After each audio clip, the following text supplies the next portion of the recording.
Let's talk about the AC circuit with an inductor. So AC voltage applied to an inductor. So this is the inductor with the EMF generator or EMF creator.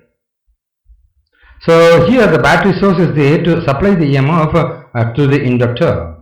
So let an alternative source of EMF, electromotive force, be applied to a pure inductor of inductance L.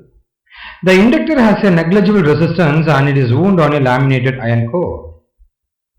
Due to an alternating EMF that is applied to the inductive coil, a self-induced EMF is generated which opposes the applied voltage. The typical example can be seen in a choke coil.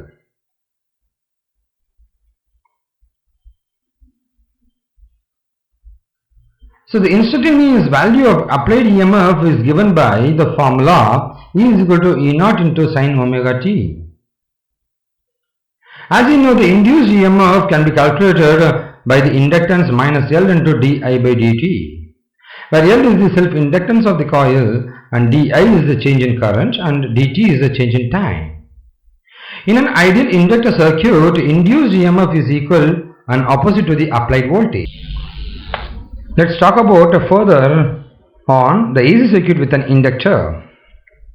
So you are able to see E is equal to E naught into sin omega t and E dash is equal to minus L into di by dt.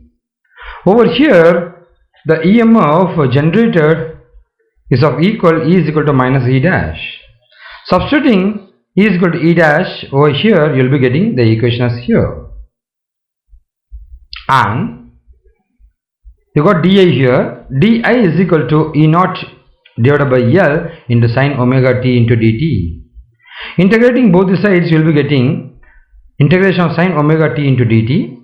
That's nothing but minus of cos omega t by omega.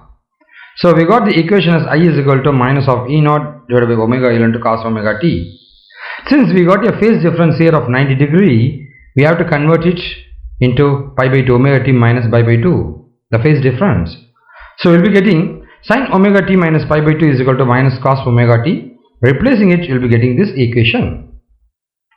So replacing your E naught into omega L by I naught, you will be getting I naught equal to E naught into omega L divided by omega L. So omega L is the resistance offered by the coil and this is called inductive reactance and its unit is ohm.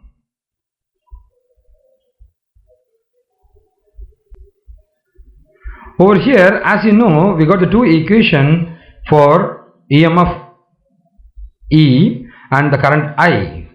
You are able to see there is a phase difference of omega t and omega t minus pi by 2 here, which indicates the current and the voltage is having a phase difference of pi by 2.